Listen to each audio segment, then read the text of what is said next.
Assalamualaikum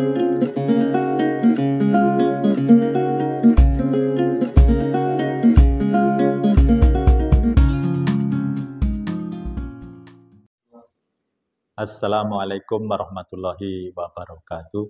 Salam sejahtera untuk kita semua.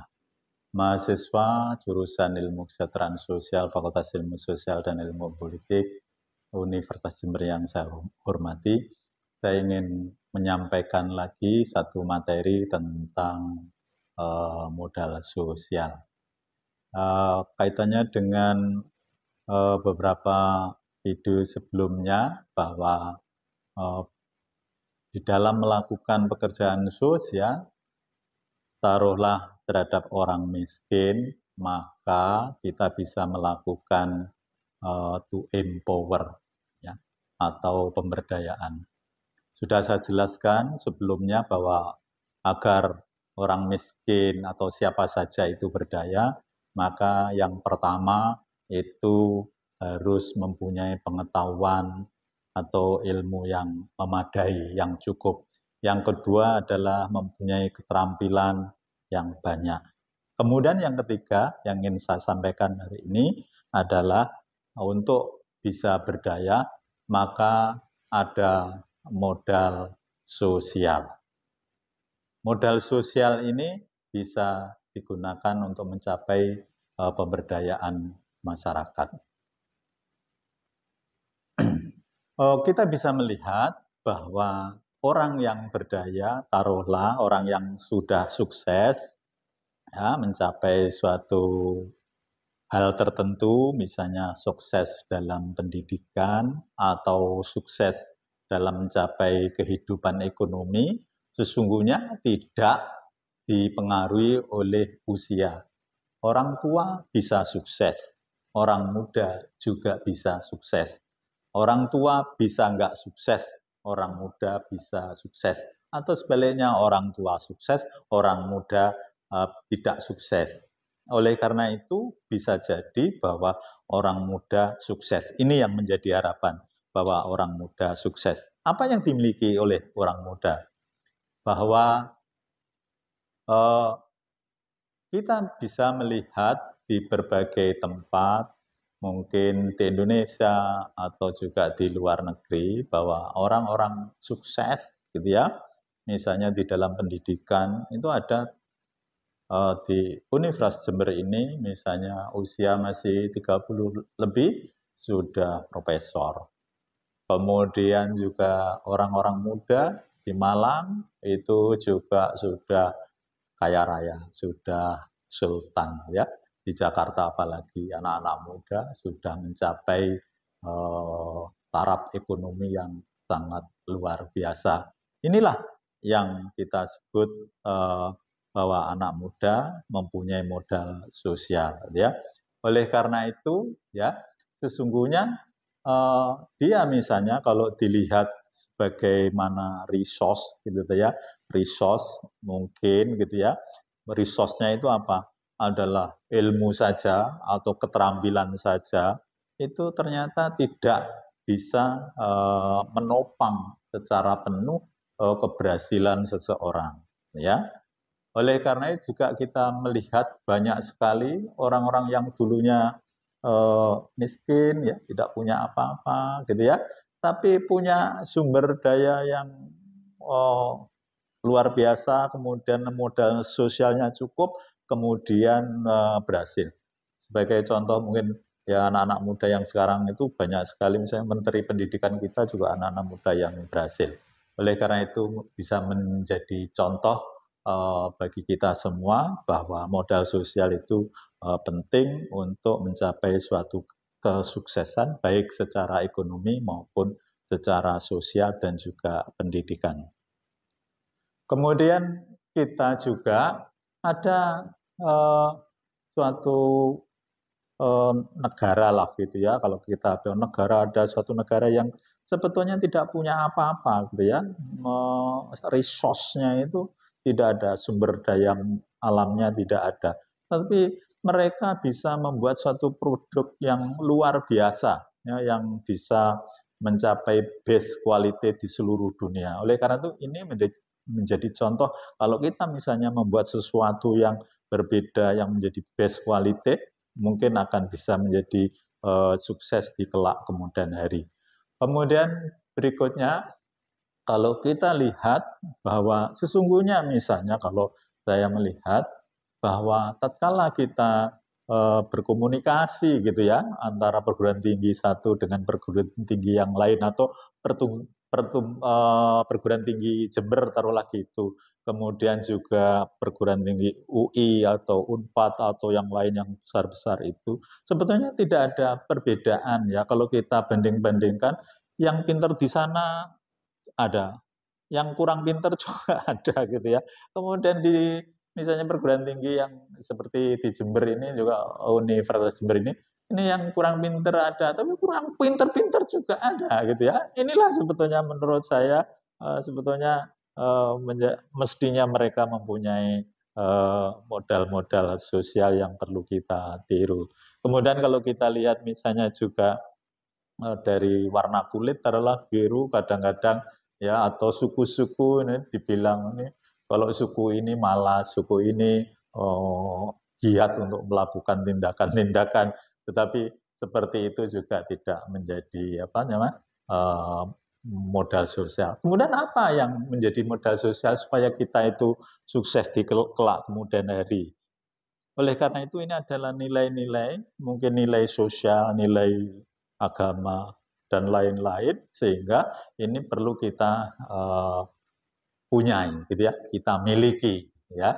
Jadi hal ini perlu sosialisasikan, dipelajari, gitu ya, dengan dibudayakan supaya kita bisa mencapai sesuatu yang menurut kita tadi itu adalah berhasil. Apa itu sebetulnya semacam attitude, gitu ya, sikap mental yang harus dimiliki oleh orang supaya orang itu bisa berhasil. Apa saja itu? Misalnya kita lihat yang pertama itu adalah yang kita sebut dengan yang namanya ethics, gitu ya, ethics. Jadi etika, gitu ya. Jadi itu menjadi prinsip dasar dari seorang. Jadi etika itu ya. Etika itu mungkin dari dalam gitu ya, dari dalam diri itu yang kemudian memancarkan suatu semangat yang luar biasa ya, etika gitu ya.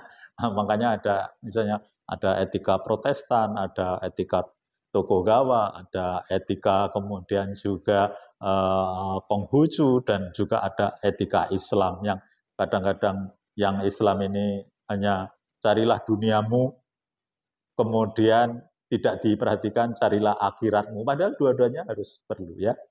Kemudian yang kedua adalah integritas. Integritas itu apa yang diucapkan itu sesuai dengan apa yang dilakukan. Jadi oleh karena itu kalau mengucapkan sesuatu itu harus dilakukan. Oleh karena itu kalau melihat misalnya beberapa lulusan mahasiswa taruhlah ya yang kemarin menjadi narasumber dari Yudisium itu harus integriti itu apa yang diucapkan, apa yang diucapkan harus dilakukan. Ini penting ini. Jangan sampai hanya berucap-berucap kemudian tindakannya tidak menuju kepada yang diinginkan atau yang diucapkan itu berarti suatu kesalahan. Ini tidak menjadi modal sosial. Kalau modal sosial adalah apa yang diucapkan, yang dilakukan sesuai dengan apa yang diucapkan.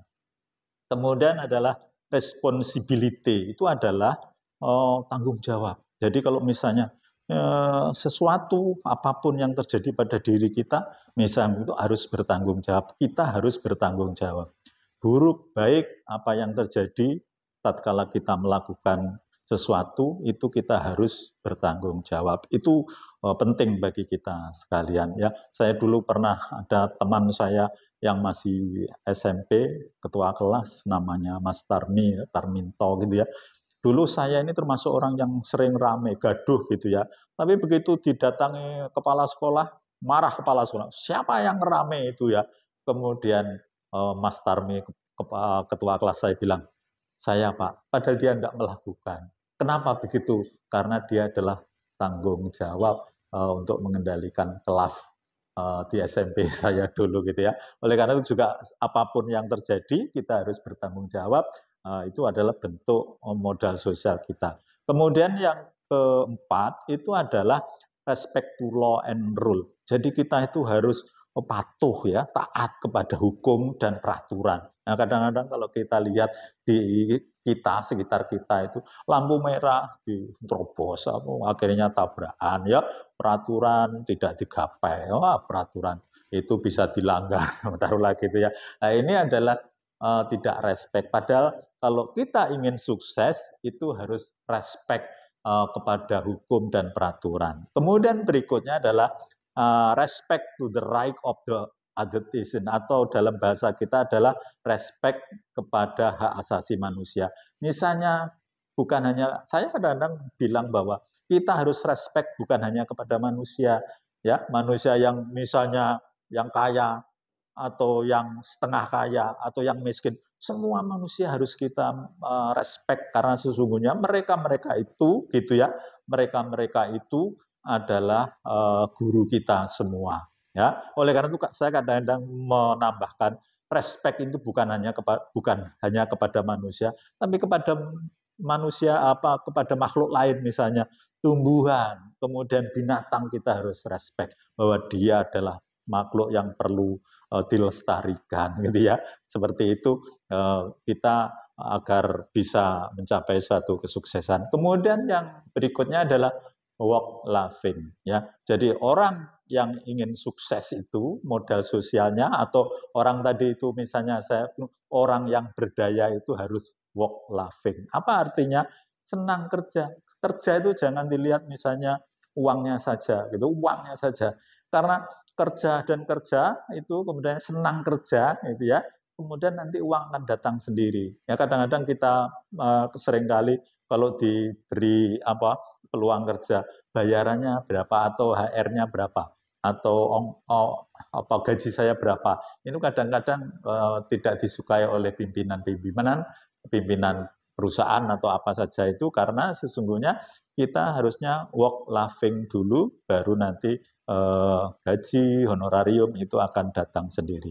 Oleh karena itu work laughing ini kadang-kadang saya ikuti dengan misalnya yang saya sebut misalnya bukan hanya misalnya kerja, tetapi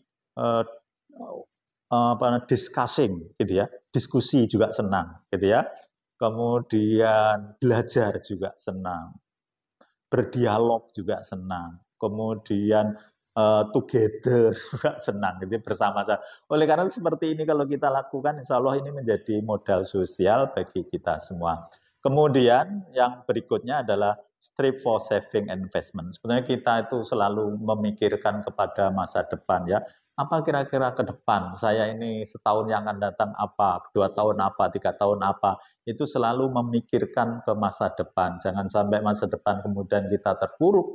Lah, untuk itu kita harus memikirkan masa depan dengan jalan investment. Investment bukan hanya misalnya berupa modal, tetapi mungkin pengetahuan, keterampilan, dan seterusnya juga menjadi yang kita sebut investasi. Bahkan beberapa orang kalau melakukan pendidikan atau membiayai anak-anaknya pergi ke perguruan tinggi S1, S2, itu juga investasi ke masa depan, investasi kepada anak-anak.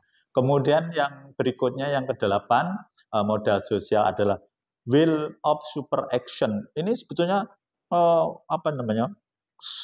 bekerja keras gitu ya. Bekerja keras ya, jadi tindakannya itu yang super ya, tidak males-males gitu ya, yang males-males.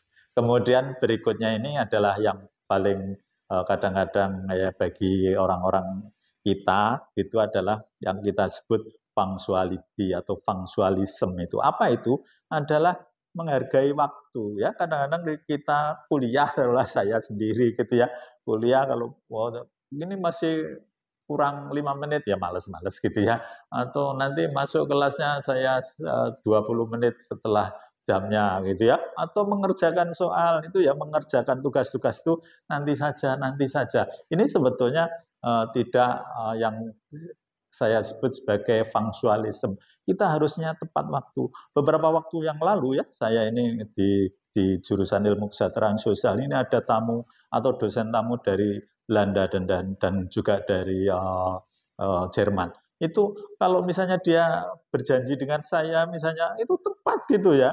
Saya itu kurang 5 menit saya bilang, Pak Pur di mana jenengan sekarang? Saya on the road, OTW gitu ya. Dia bilang, oh, oke aku pulang gitu. Jadi orang Barat itu kalau berjanji itu on time gitu ya. Jadi punctualism itu adalah tepat waktu. Lah kita ini kadang-kadang ya, padahal kalau misalnya kita orang-orang Islam itu kan dipanggil itu ya panggil sholat taruhlah gitu harus tepat. Enggak kadang-kadang nanti aja menjelang kalau sholat zuhur menjelang asar. Ini berarti tidak menepati waktu. Oleh karena itu, punctualism atau tepat waktu itu menjadi modal sosial bagi kita semua agar kita bisa mencapai suatu kesuksesan. Oleh karena itu, jika Anda menyukai diri Anda sendiri, gitu ya, menyukai jurusan ini, prodi ilmu kesejahteraan sosial, menyukai atau mencintai fakultas ilmu sosial dan ilmu politik, mencintai fakultas, mencintai orang tua, mencintai bangsa ini, ya, kemudian mari kita tadi itu 9 prinsip dasar untuk melakukan perubahan sosial, taruhlah gitu ya, untuk bisa sukses itu kita terapkan.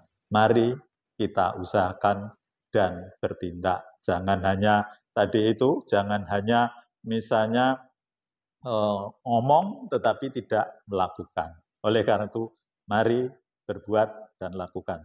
Terima kasih. Assalamualaikum warahmatullahi wabarakatuh.